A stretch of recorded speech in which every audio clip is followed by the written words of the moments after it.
Welcome to the Agronomy and Farm Management Podcast. I'm Bruce. And I'm Josh, and we're your farm management hosts. Let's get started. Well, Josh, for many, it's grilling season. It's summertime. What do you love to have on the barbecue, the grill? I like almost anything on the grill. Actually, last night we had some salmon. We put that in some tinfoil, put it on the grill. We have some squash and zucchini out of the garden, put those on the grill. But I'm really more interested in smoking meat. So I got an offset smoker last summer and I've really been testing it out. I'm not perfect at it, but really testing it out. But with those offset smokers, we use charcoal, we use wood, using all of those different flavors to get into the meat. I really like it, but it takes a long time. You got to baby it. You got to check it every 30 minutes. That makes me being up at 4 a.m. But that time being up at 4 a.m. makes it well worth it around dinner time.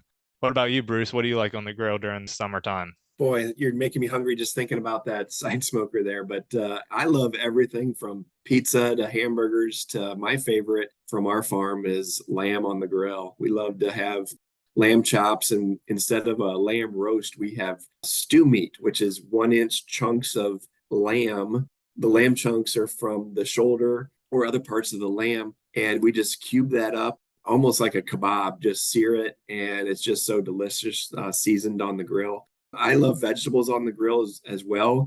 I love asparagus. Asparagus is going to be my favorite. So anything from pizzas to you name it, I'll eat it.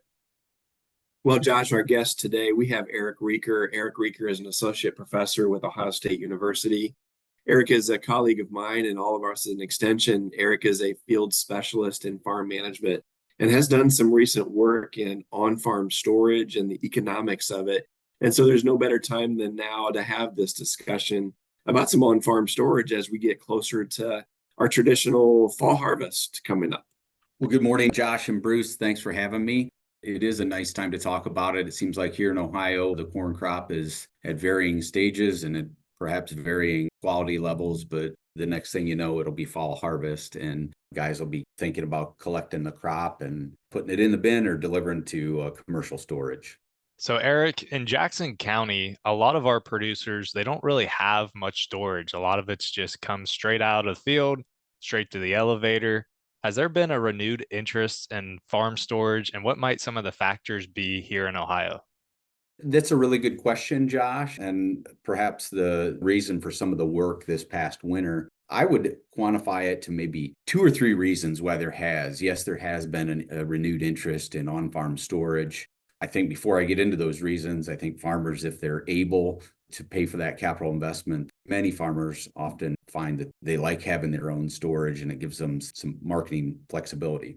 In particular, we've been very fortunate in the Eastern Corn Belt in Ohio. The 21 to 23 harvests have been quite good. And so we've had a large crop. And so in some cases that's exceeded either on existing on-farm storage or it's kind of pushed some constraints, which would be my second reason for renewed interest, is the constraints that have presented themselves at commercial storage facilities in Ohio. Most specifically, constraint right around harvest time. So kind of addressing those that don't have on-farm storage. We heard reports last fall of 2023, of long lines at harvest. Commercial storage facilities, again, because of a big crop, shutting down early or having their wet bins full and waiting for that corn to dry. So that would kind of commercial storage constraints and delivery constraints would be the second thing. And the third reason I think that there's been some renewed interest is because of those delivery constraints.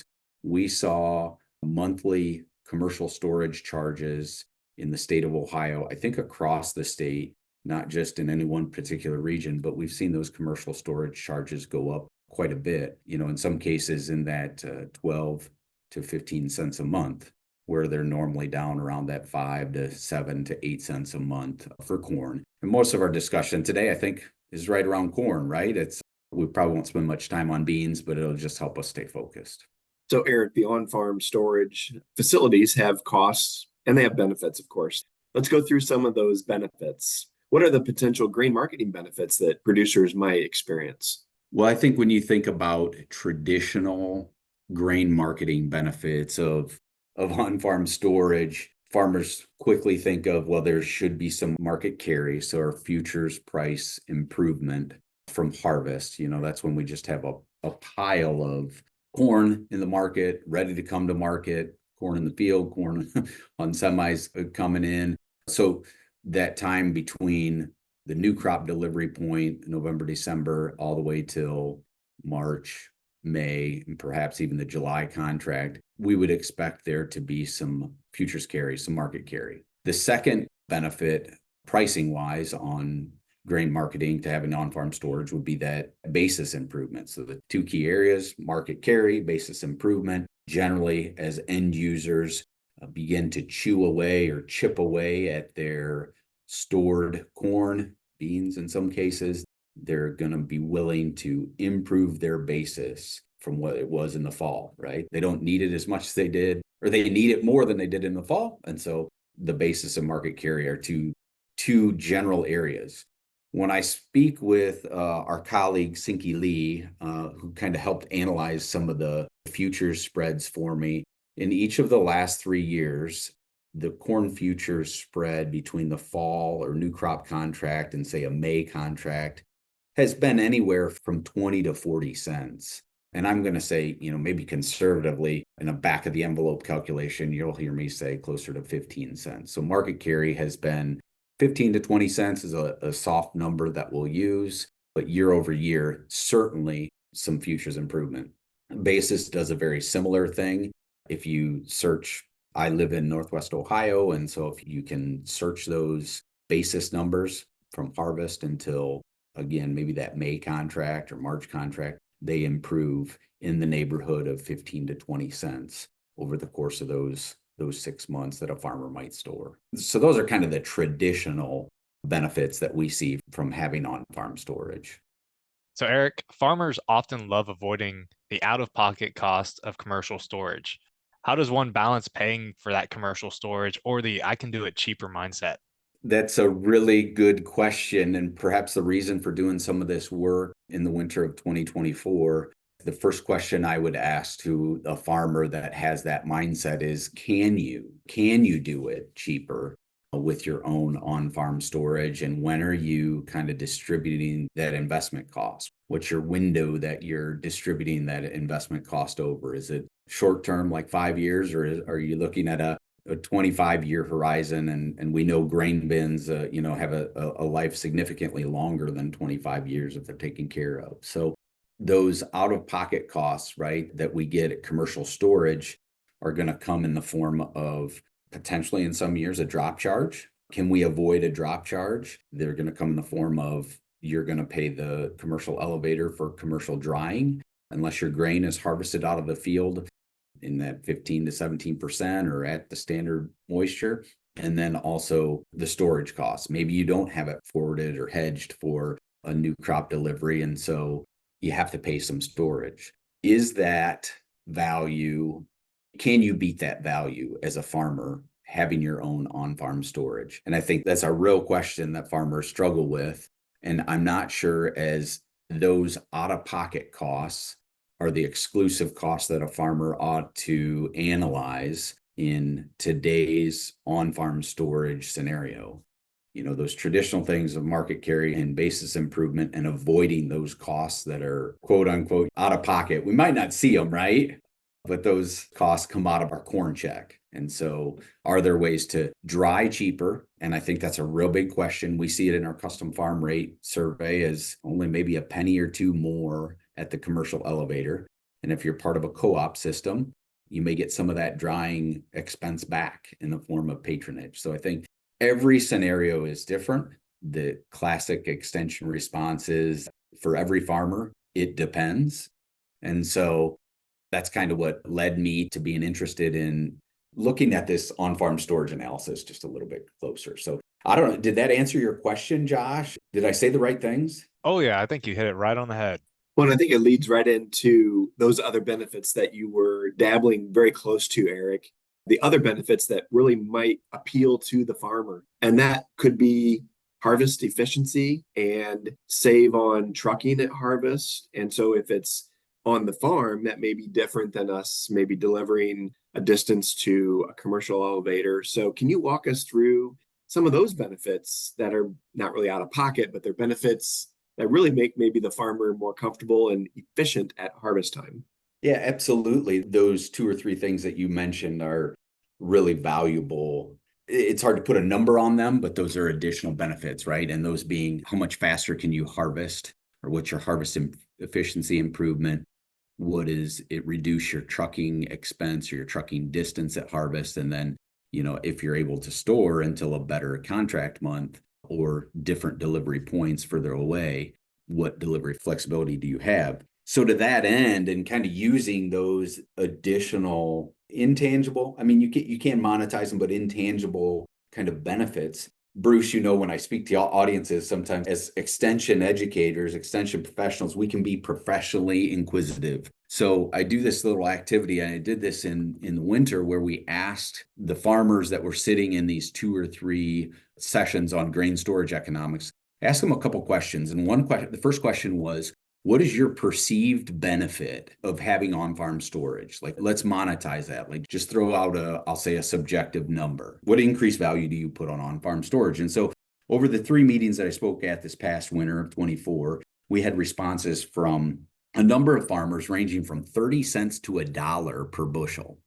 Okay. With an average right dead on at 60 cents. So of all the farmers we surveyed, their subjective perspective was on-farm storage will increase my marketing value by 60 cents. I'm going to eventually come to a number closer to 50 cents just to be conservative, but that's everything of these additional values that I'm going to talk about: harvest efficiency and trucking at harvest and delivery flexibility. I parsed out in a second question to that farmer group and kind of averaged all their answers. A second question: what value do you place on harvest efficiency? What I would consider kind of a non-traditional value, or not values that we don't traditionally put a value on for on-farm storage. So what additional value do you place on harvest efficiency? And it was really embedded in that average of 60 cents they gave me. But the response from them ranged from 15 cents to 75 cents with an average of exactly 29 cents. So farmers that were in these audiences said, I now, in my commercial grain operation, put a value of 29 cents a bushel on average to increased harvest efficiency and reduced trucking costs at harvest and delivery flexibility. Now, it was kind of straw polling, right? This was not overly scientific survey data by any stretch of the imagination.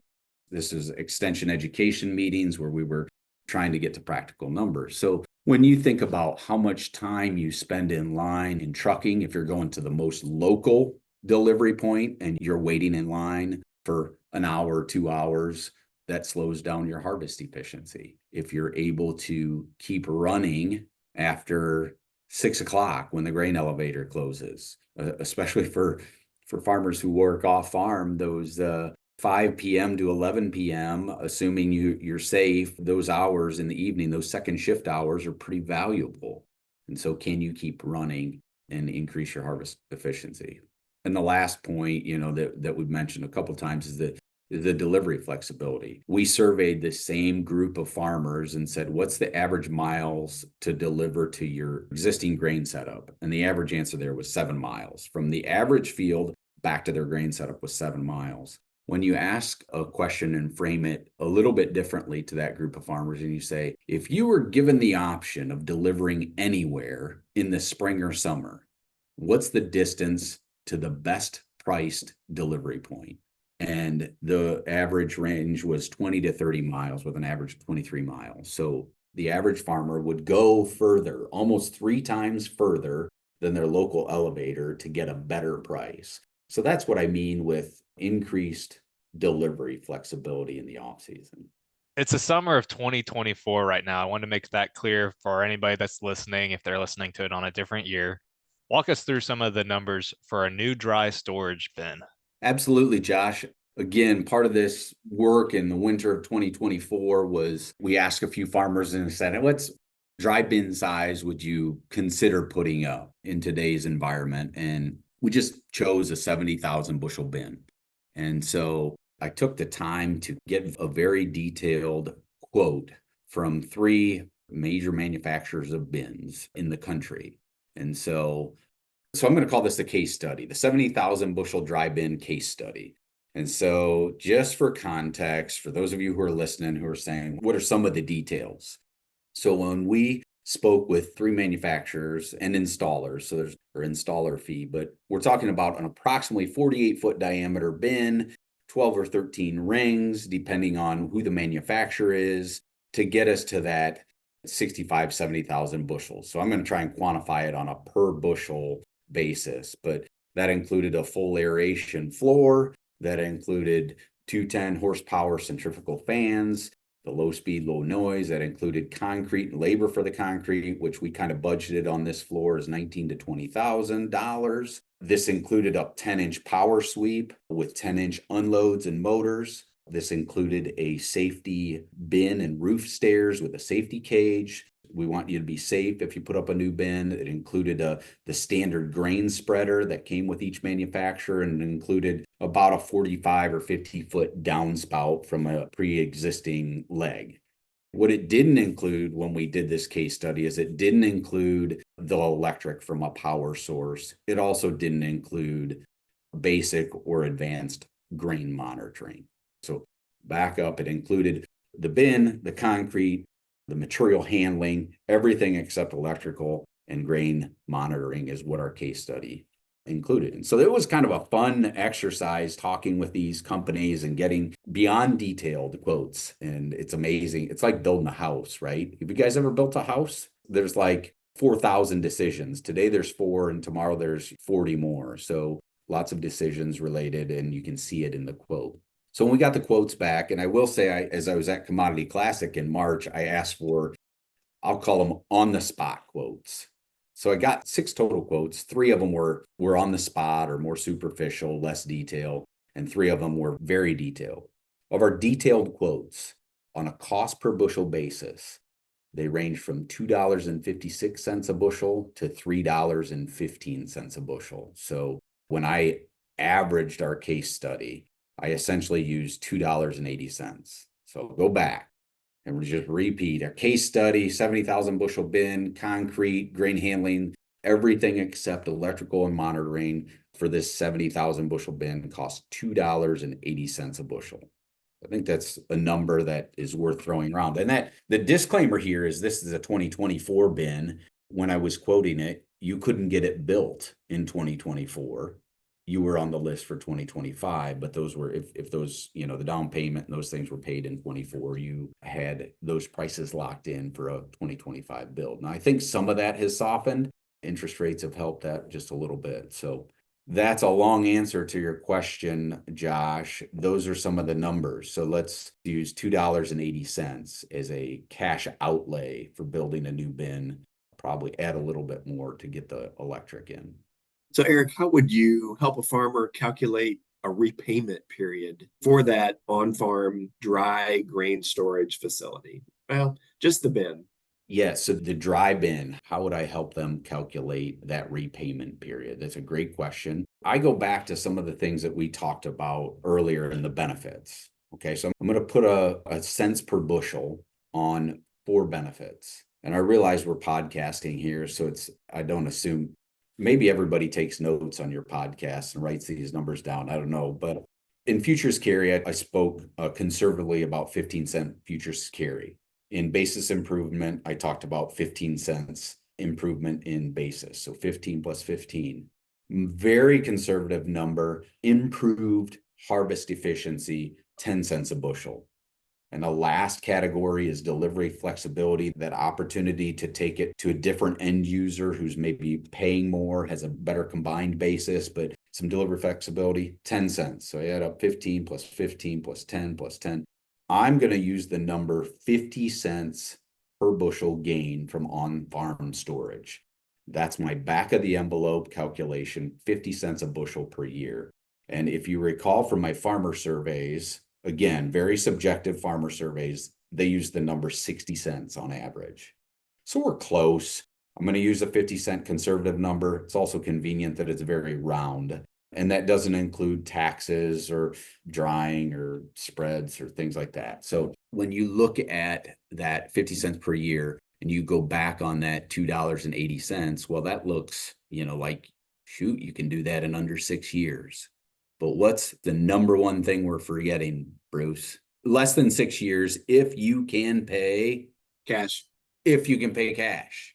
So the average, I think the average farmer, certainly the average beginning farmer, isn't going to be able to pay cash. It depends on the year. We know a lot of bins are built with cash, but we know a lot aren't. So if you add in, I'll say a 2024 interest rate on a 7-year term loan is about 8%, that $2.80 of capital outlay goes up to about $3.75 over the course of 7 years if I use interest. So again, we're throwing around a lot of numbers. I like the numbers, but 375 divided by 50 cents gives us closer to 7.5 year payback. So in the summary on the payback period, if you have cash, I think it pays back in less than 6 years. If you're paying interest, it pays back in closer to 7.5 or 8 years. And again, using kind of that benefit per bushel per year of 50 cents. So Eric, we've covered a lot today about on-farm grain storage. Is there anything else you'd like to share with our audience or any resources that people can reach out to if they want more information? That's a good question, Josh. I know we're planning to do this presentation a few more places throughout Ohio. This hasn't been turned into a fact sheet, and so we don't have any links online per se. And we're just kind of building this presentation, hopefully building it into some materials that can be used in print form with farmers. I do need to give credit to a host of educators in OSU extension educators in Central Ohio, Dr. Sinky Lee. Bruce contributed to this presentation, but it's kind of been a group effort, and I've just kind of compiled some of the things that we've been working on together. And so if anybody has questions about it, you can email me at richer.5@osu.edu. So Richer spelled Richer, RICHER.5 at OSU. Willing to share the information we have. And I think you asked if there was anything else to share. I think it's very important. You did it earlier, Josh. You said this is 2024. The context is 2024. Could change, right? Steel prices could move, concrete prices could move, copper prices could move, and of course, grain prices have changed. And so the answer for what are the grain storage economics on your farm, it really depends on your costs and your capital outlay for your individual situation. But as important as that capital outlay decision is, can you come up with an anticipated or an average increase in the value that you're going to market your crop at because of on-farm storage? Thanks for listening today. For more information about farm management tips, be sure to check out the Farm Office at farmoffice.osu.edu. Hey, podcasters, do you like what you're hearing? Be sure to like and subscribe to get notifications when our episodes go live. Share us with your friends, your neighbors, maybe even that third cousin on Facebook that you haven't talked to for years. Let Bruce and I know what you think, maybe even future topics by writing us a review. With that, we'll see you next time.